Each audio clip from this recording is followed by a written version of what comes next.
Qu'est-ce qu'on peut faire? C'est un vaste sujet. Oh, ça c'est une grande question. Je suis pas pour le nucléaire, non, c'est pas une solution à long terme. Il va y avoir des gens qui vont trouver des solutions. Je suis plus pour les énergies renouvelables, comme les éoliennes, l'énergie du soleil qu'on n'utilise pas assez. Chez Sauvons le climat, nous ne voyons pas la nécessité de réduire la part du nucléaire dans la production énergétique. Nous ne voyons pas non plus l'urgence. Les problèmes de sûreté sont bien maîtrisés. Il y a des autorités indépendantes qui sont chargées de contrôler. Il y a des techniciens compétents qui sont formés. Des procédures qui sont appliquées et rodées. Il faut des énergies renouvelables, il en faut plus. Il faut que la recherche sur l'énergie renouvelable s'intensifie et qu'elle débouche sur une contribution importante des énergies renouvelables au mix énergétique. Le nucléaire n'a pas besoin d'exclure les autres énergies pour exister. Il est au contraire une solution qui permet de gérer les transitions de manière plus souple, en diminuant les tensions sur le marché énergétique et sur notre mode de vie. Il n'y a pas de compétition acharnée entre le nucléaire et les autres sources d'énergie.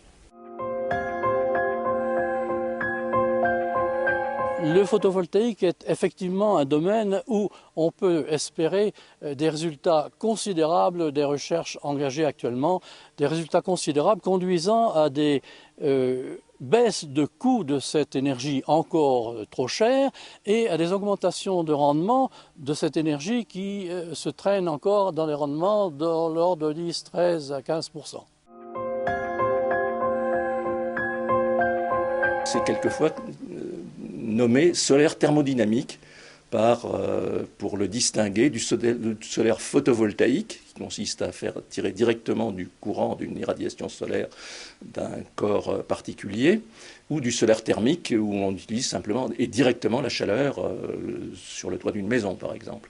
Là, il s'agit au contraire d'utiliser la chaleur solaire pour animer des moteurs et fabriquer de l'électricité de cette façon-là. L'idée d'une utilisation massive de ce type de technologie, c'est d'avoir la production d'électricité là où il y a du soleil et peu d'humidité, c'est-à-dire dans les déserts, et puis évidemment il faut la transporter jusque dans les régions où on va l'utiliser, c'est-à-dire les régions les plus peuplées, qui sont en général loin de ces centres de production.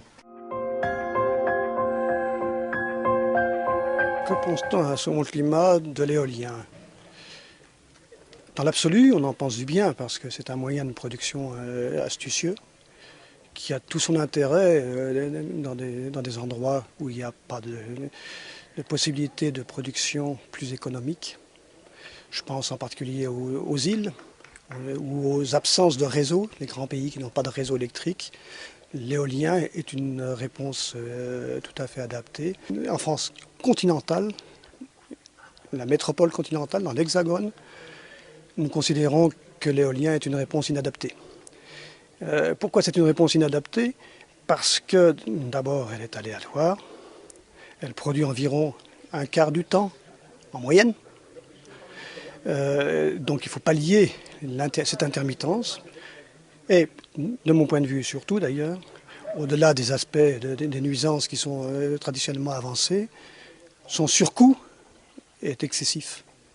Il faut savoir que l'éolien ne vit que parce qu'il y a une obligation d'achat par EDF à un tarif garanti pendant 15 ans, voire 20 ans en mer, un tarif qui est 3 fois supérieur à celui qu'EDF est capable de produire.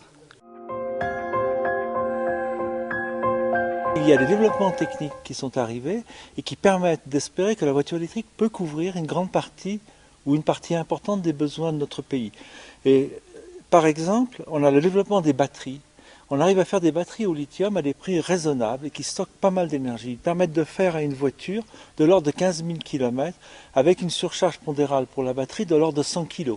Si on élimine là un moteur thermique et des réservoirs d'essence, ça n'augmente pas beaucoup le poids de la voiture et ça n'en augmente pas significativement le prix. Si l'on calcule qu'actuellement on trouve des batteries au lithium à peu près au prix de 0,5 € par watt-heure. Ça veut dire qu'une voiture qui ferait 150 km aurait besoin de l'ordre de 10 kg de batterie et non pas 20 ou 30 comme l'affirment les adversaires de la voiture électrique. Donc je pense que la voiture électrique est un créneau très important, d'abord pour les trajets de proximité et ensuite peu à peu pour des trajets plus importants, soit si on arrive à les recharger rapidement dans des centres spécialisés, soit si on arrive à faire des hybrides qui sont rarement utilisés comme moteur à essence. Mais c'est un avenir que je pense relativement proche. Refroidir la planète, ça c'est ce que pensent un certain nombre de gens qui préconisent la géo-ingénierie, c'est de dire qu'est-ce qui nous chauffe? C'est le soleil, toute notre énergie vient du soleil. Donc si on empêche une partie de la lumière du soleil d'arriver à la Terre, eh bien, automatiquement on va la refroidir. Donc mettons des écrans dans l'espace, envoyons, je ne sais pas, des poussières dans la stratosphère, comme font les très grosses éruptions volcaniques, créons des aérosols qui vont bloquer une partie du rayonnement solaire. On a vu avec l'éruption du Pinatubo que c'est quelque chose qui effectivement fonctionne et a permis de baisser la température de la Terre d'1,5 degré pendant 2 ans. Maintenant, et puis on prévoit aussi éventuellement, pourquoi pas, d'envoyer par satellite ou par des fusées des nuages de particules réfléchissantes vraiment dans l'espace entre le Soleil et nous. Bon, c'est quelque chose qui théoriquement peut marcher tant que les particules en question restent là où on les a mises. Pour la stratosphère, c'est de l'ordre d'1 an ou 2. Pour l'espace, ça peut être un peu plus. Dans tous les cas, qu'est-ce qu'on va faire? On va diminuer le rayonnement qui arrive à la surface. C'est peut-être très bien au point de vue température. Est-ce que c'est très bien pour le monde vivant, en particulier pour la végétation? Les questions se posent et les réponses, elles, sont loin d'être fournies dans l'état actuel des connaissances. Les réserves de charbon sont tout à fait considérables. Donc pour l'utiliser sans rejeter de gaz carbonique dans l'atmosphère, la réponse est toute simple. A priori, ça consiste tout simplement à capter le gaz carbonique et à le réenfouir sous terre. Alors cette formule est en cours d'expérimentation en vraie grandeur en plusieurs endroits. Elle est riche de promesses.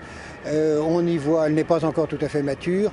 On y voit cependant toute une série d'inconvénients, essentiellement une hausse considérable du prix de l'électricité qui serait produite en captant le gaz carbonique. Le risque que le gaz carbonique s'échappe de la Terre une fois qu'on l'y aura enfoui est très faible, et même s'il devait filtrer un tout petit peu, ça ne provoquerait aucun dommage. Par contre, ça neutraliserait les effets que l'on cherche à obtenir pour protéger l'atmosphère. En fait, le développement des biocarburants ne viendra qu'avec les biocarburants de seconde génération qui, eux, permettront d'utiliser la cellulose et la lignine des plantes, la totalité des plantes, ce qui augmente beaucoup la ressource puisqu'on traite la totalité des plantes, y compris le bois, hein, et ce qui réduit la compétition avec l'industrie alimentaire humaine et animale.